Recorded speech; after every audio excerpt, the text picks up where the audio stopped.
밭은 좋은 곳이잖아요. 더 크게 하나님이 쓰실 일들을 기대하고 소망합니다. 이번에 GOG 사역 속에서도 우리 청년들이 4명이 갔었잖아요. 정말 은혜 많이 사모하고 은혜 많이 받고 또 많은 목사님들이 또 많은 분들이 또 사랑으로 축복하고 하는 그런 모습들을 많이 봤어요. 그러면서 아마 주님이 주신 은혜 가운데 잘 승리할 줄 믿습니다.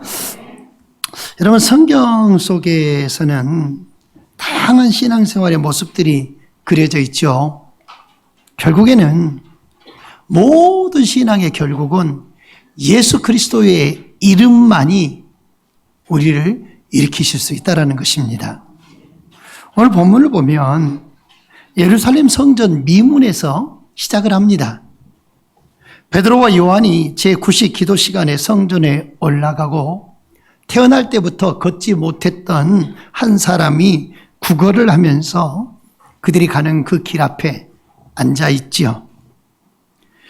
이 사건은 단순히 한 사람의 병을 고쳐주는 사건이 아니라 신앙생활의 여러 형태들, 여러 모습들, 그 형태와 그 한계를 보여주고 동시에 오직 예수님만이, 그 이름의 능력만이 나타나는 구속사적인 사건이 바로 이 성전 미문에 앉은 안진뱅이가 일어나는 사건이에요.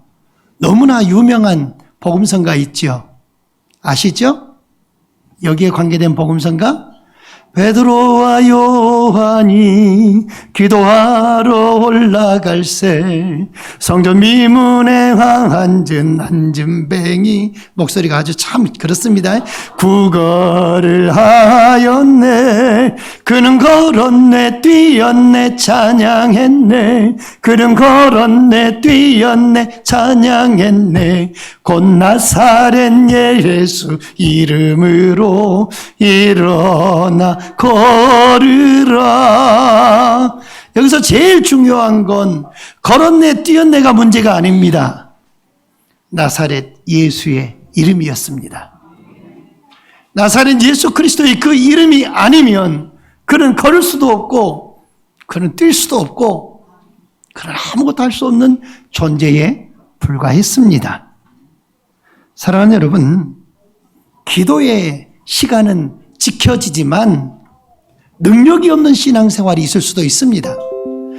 3시, 6시, 9시 기도 시간을 지키지만 기도를 한다는 거예요. 하지만 능력이 없는 기도 생활일 수도 있어요. 베드로와 요한은 성전에 매일 기도하러 올라갑니다. 그러나 그 길목에 늘 같은 자리에 그 앉아서 일어날 수 없는 그 사람이 있었습니다. 수많은 사람이 성전에 드나들며 그를 보았습니다. 그러나 누구도 그의 문제를 해결해 주지 못했습니다. 형식은 있지만 능력이 없는 신앙의 모습들을 볼 수 있지요. 오늘날 교회를 다닙니다. 예배 자리에 나옵니다. 그러나 실제로는 삶 속에서, 살아가는 인생의 삶 속에서 누구도 그 절망의 문제를 해결받지 못하고 신앙생활하고 있는 그런 사람도 많습니다. 은과 금만을 구하는 신앙도 있어요. 이 성전 미문에 앉아있던 이 안진뱅이는 사람들이 성전에 드나들 때 늘 구하는 것은 무엇이었습니까? 은을 구했습니다. 금을 구했습니다. 자기가 살아가는 그 삶에 필요한 것만 그는 채워주기를 원했습니다. 물론 처음에는 이 사람도 마음속에 무슨 생각이 있었을까요? 나도 주나처럼 춤추고 싶다. 에? 찬양만 나오면 막 그냥 뛰어나오니까 참 대단해요. 나도 저런 아들 하나 더 있었으면 좋겠네. 나중에 신학교 보내게. 아멘 아니요? 신학이요? 예, 그래요. 여러분, 이 사람은 처음에는 그도 같은 친구들을 보고 바라보면 나도 걷고 싶어. 나도 춤추고 싶어. 나도 찬양하고 싶어. 그의 마음도 그랬을 겁니다. 그런데 천천히 시간이 흐르면 흐를수록 그의 마음 안에는 좌절이 찾아오고 절망이 찾아오고 나는 안 돼, 나는 못해. 그러면서 이 사람은 포기에 이르렀을 거예요. 모든 걸 점점 내려놓습니다. 이제는 나도 걷고 싶다. 그 소망을 잃어버린 지 오래였을 겁니다. 그러니까 이 사람은 단지 그 순간에 생계 유지를 위해서 내게 필요한 건 빵이고 내게 필요한 건 돈이었던 거예요. 마치 신앙생활을 하면서도 세속적인 축복만을 바라는 그런 연약한 사람의 모습이겠지요. 오늘 우리의 자녀들도 대학을 다니고 직장 생활을 하고 건강, 물질을 위해 우리가 기도를 하지만 정작 주님을 구하고는 있는지, 과연 내 자녀의 인생 가운데, 일생 가운데 예수님이 함께 해주시기를 구하고 있는지, 아니면 앞길만 창창하게 되기만을 바라고 있는 우리의 물질주의와 세속주의의 신앙에 찌든 그런 모습은 아닌지, 내 자녀의 신앙은 안중에도 없고 그저 세상에서 잘 나가기만, 세상에서 잘 되기만, 좋은 기업에 취직하기만, 좋은 대학에 합격하기만. 김재동 씨가 그러더라고요. 어떤 영상을 제가 봤는데 자녀들이 서울대학교를 들어가면 기도를 더 많이 해야 된대요. 예. 스카이, 일명 스카이를 가면 기도를 많이 해야 된대. 왜요? 아니, 대부분 다 감옥에 있다고. 서울대학교 나온 사람들이 대부분이 감옥에 있고, 다는 아니지만 많은 사람들이 그 요직에 앉아가 있고 있지만 결국은 감옥에 다 들어가 있지 않냐. 그러니까 기도 더 많이 해야 된다. 그러면서 뭐라고 이야기하냐면 전무대 나온 나는 정말로 행복하다고 감옥 갈 일이 없어서 그렇게 이야기하더라고요. 우스갯소리지만 여러분, 세상에 무력에 취해버린 그런 인생의 모습이 되면 안 된다는 것입니다. 우리는 또한 사람에게 기대는 신앙을 볼 수 있어요.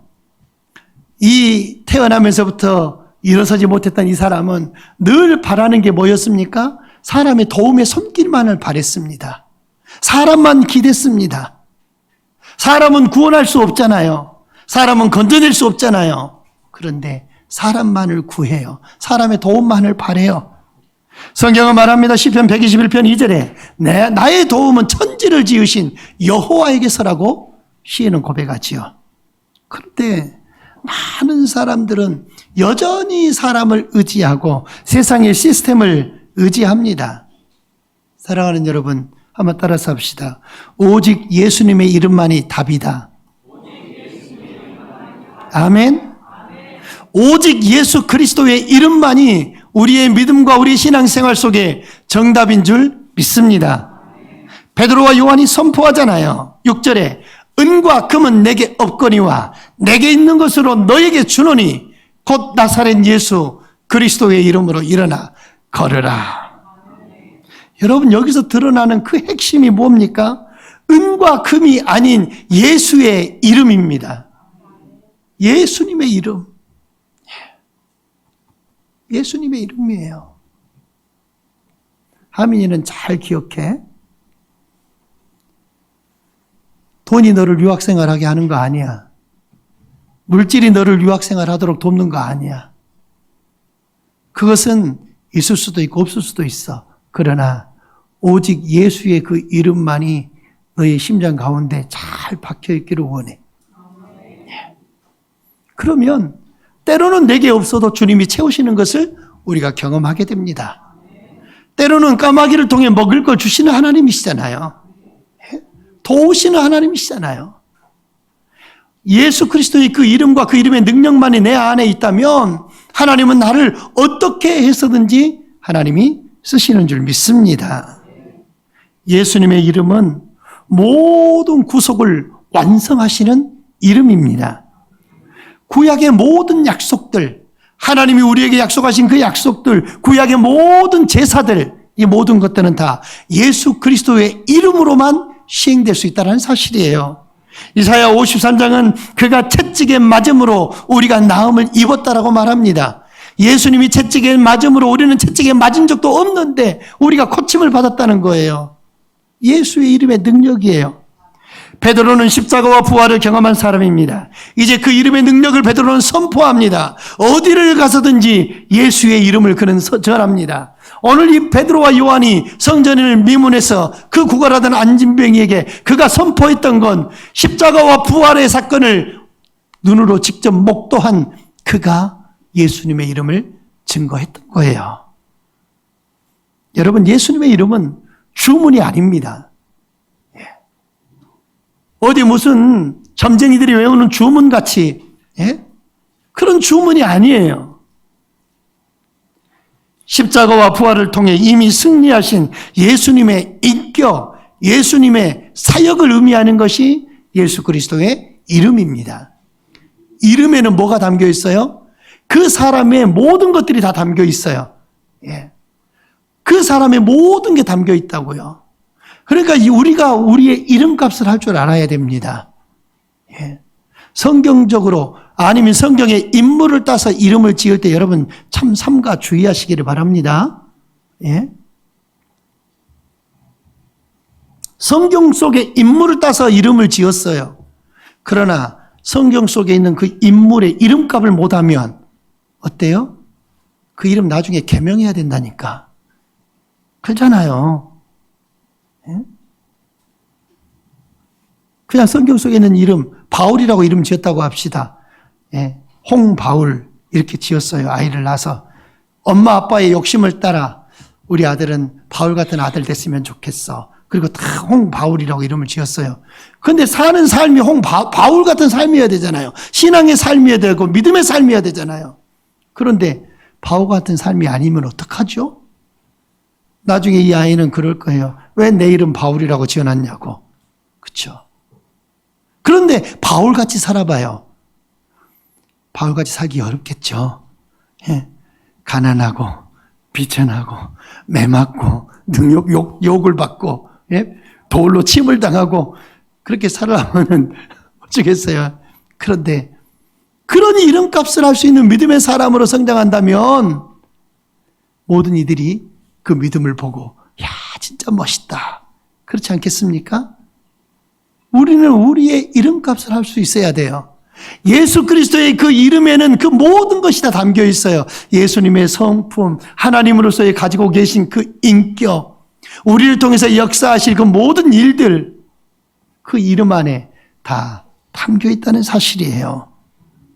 사랑하는 여러분, 예수님의 이 이름은 오늘 우리에게도 유일한 능력이 되시는 줄 믿습니다. 우리를 우리의 모든 죄 가운데서 자유케 하는 그 이름의 능력이 있고 우리의 모든 상처들, 우리의 모든 중독들, 우리의 모든 아픔들 다 치유하시는 능력이 예수 그 이름의 능력이 담겨져 있습니다. 절망 가운데 소망을 주는 이름 예수의 이름입니다. 기쁘고 즐겁고 행복할 때 부를 수 있는 그 이름 예수의 이름입니다. 예수의 이름만이 우리의 소망이고 예수의 이름만이 우리의 힘이고 예수의 이름만이 우리의 능력이고 예수님의 그 이름만이 우리의 삶 속에 오직 영원토록 함께 하실 그 이름이 되시기를 주의 이름으로 축원합니다. 사랑하는 여러분, 우리의 신앙의 모습을 돌아보십시오. 혹여 우리의 신앙은 형식적인 신앙에 머무르고 있지는 아니한가? 아니면 예배는 드리지만 능력이 없는 삶, 기도는 하지만 습관적인 기도에 머물러 있는 그런 기도의 모습, 봉사하고 섬김의 삶을 살지만 하지 못해서 마지 못해서 의무적으로 해야만 하는 그런 봉사, 그런 섬김. 우리의 모든 대부분이 은과 금을 구하는 데만 있지는 아니한지 자녀의 성적, 직장, 자녀들의 건강 물론 중요하죠. 작년 12월 31일, 1월 1일 신년 소원하며 기도 제목들 여러분 기도 제목들을 다 받았는데 거의 대부분 1번, 2번은 가족의 건강이었습니다. 1번, 2번은 여러분 기도 제목을 좀 바꾸시기를 바랍니다. 1번, 2번이 거의 대부분 90% 이상 자녀의 건강, 우리 가정의 평안 이것이 1번, 2번이었어요. 그러면 하나님은 세 번째인가요? 예? 하나님의 영광은, 하나님의 거룩한 나라는 세 번째인가요? 그게 잘못됐다는 게 아니라, 그렇게 해서는 안 된다는 게 아니라, 좀 이 마인드를 좀 바꾸자는 얘기예요. 하나님의 거룩하신 그 나라와 그 이름의 영광을 우리가 사모하고 소망하면서 거룩한 주의 복음을 위해, 거룩한 생명 구원을 위해 내 자신의 기도 제목을 첫 번째로 둘 수 있다면 하나님이 얼마나 기뻐하실까요? 그러면 나머지 두 번째, 세 번째 여러분의 기도의 제목과 간구들을 하나님이 왜 안 들어주시겠습니까? 하나님은 그러시지 않겠습니까? 내가 너희들의 가정의 행복보다도 내가 못하니? 내가 너희들 가족들의 건강보다 내가 못하니? 하나님은 그러시지 않을까요? 좀 틀을 깨십시다. 예. 싫어요? 안 할 거예요? 그래서 기어코 끝까지 한번 가족의 건강, 행복 1번, 2번으로 가보실 거예요? 아니요. 하나님이 기뻐하신 뜻으로 가시자는 거예요. 하나님이 원하시는 방향으로. 제가 오전에 그랬잖아요. 순종하자고. 제 말이 틀렸으면 순종 안 해도 돼요. 그러나 합당하면 순종하시면 돼요. 청소년 여러분, 혹여 그냥 나는 이 정도면 돼. 지금 나는 이 정도에 만족해. 꿈을 잃어버리고 살진 않습니까? 세상은 여러분들에게, 청소년 여러분들에게 좋은 성적, 좋은 대학, 좋은 직장, 마치 그것을 은과 금처럼 여러분들에게 앞으로 계속해서 내밀 겁니다. 그것이 인생을 진정으로 행복하게 해줄 수 있는가? 과연 내가 그걸 누려서 진짜 행복할 수 있는가? 여러분, 그건 우리를 진짜 행복하게 만들 수 없지요. 진짜 인생을 바꾸는 힘은 오직 예수 그리스도 그 이름 안에 있는 줄 믿습니다. 오늘 이 본문이 아주 드라마틱하게 대전환이 일어나지요. 본문은 이렇게 끝납니다. 7절에 베드로가 그의 손을 잡아 일으키니 발과 발목이 곧 힘을 얻고 뛰어서서 걸으며 성전으로 들어가 하나님을 찬미한다. 그리고 9절 10절에 모든 백성이 놀라고 하나님께 영광을 돌렸다라고 드라마틱하게 끝나지요. 여러분, 이것이 하나님이 하시는 일입니다. 예수 이름의 능력으로 나타내는 역사입니다. 죄로 인해 태어날 때부터 소망이 없던 우리가 십자가의 은혜와 부활의 능력으로 일어나 걷게 된 것이요, 더 이상 성전 문 앞에 앉아서 살아가면 안 되는 그런 인생이 아니라 하나님의 거룩한 전에 들어가 그 하나님을 바라고 소망하며 하나님을 찬양하는 인생으로 변화시키는 것, 그것이 우리 주님이 우리에게 나타내실 역사인 것입니다. 사랑하는 여러분, 인생에는 다양한 신앙의 형태가 있어요. 형식적으로 능력이 없는 종교 생활하는 사람이 있고, 또한 세속적인 신앙, 은과 금만을 구하는 그런 신앙생활하는 사람도 있고, 때로는 사람에게 기대는 그런 신앙, 인간 중심적인 신앙, 사람에게 기대니까 사람에게 낙심하고, 사람에게 기대니까 사람에게 실망하고, 사람을 바라보니까 하나님을 바라보지 못하고, 사람을 바라보니까 왜 하나님 믿는 사람이 저래? 하나님 믿는 사람도 그럴 수 있어요. 하나님 믿는 사람도 사람을 낙심하게 하고 좌절하게 할 수 있어요. 그러나 그를 보고 낙심하고 그를 보고 좌절하고 그를 보고 넘어지는 건 그건 내 잘못인 거예요. 그의 잘못이 아니에요. 왜 내 잘못이에요? 하나님을 내가 보지 않았기 때문에. 그렇죠? 내가 하나님을 바라보지 않고 사람을 보았기 때문에 사람을 보고 낙심하고 사람을 보고 좌절하는 거예요. 그건 내 잘못이잖아요. 눈은 내 것인데, 그렇죠? 생각하는 것도 내 마음인데, 누가 내 마음을 그렇게 막 생각하게 만든 거 아니잖아요. 내 눈을 그거 보게 만든 것도 아니잖아요. 내가 보고 내가 생각하고 내가 판단하고 내가 넘어지는 거거든요.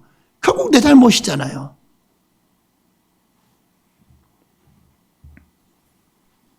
우리의 유일한 소망은 예수 그리스도, 오직 예수님입니다. 오늘 성령께서 저와 여러분의 손을 붙잡으십니다. 은과 금은 내게 없다. 그러나 예수의 이름으로 일어나라. 사랑하는 여러분, 예수의 이름으로 일어나 새로운 신앙의 삶을 시작하시기를 축복합니다. 청소년 여러분, 예수의 이름으로 일어서서 정말로 여러분의 삶 가운데 꿈을 갖고 비전을 갖고 하나님이 주신 은혜 가운데서 주님 바라보고 여러분의 인생을 어떻게 하나님이 바꾸어 나가시는지 한번 볼 수 있기를 바랍니다. 우리의 최선, 우리의 유일한 소망은 오직 예수님이십니다. 오직 이 예수님만을 붙잡고 담대하게 믿음 가운데 승리하는 저와 여러분 다 될 수 있기를 예수님의 이름으로 간절히 축원합니다. 우리 다 같이 찬양하십시다.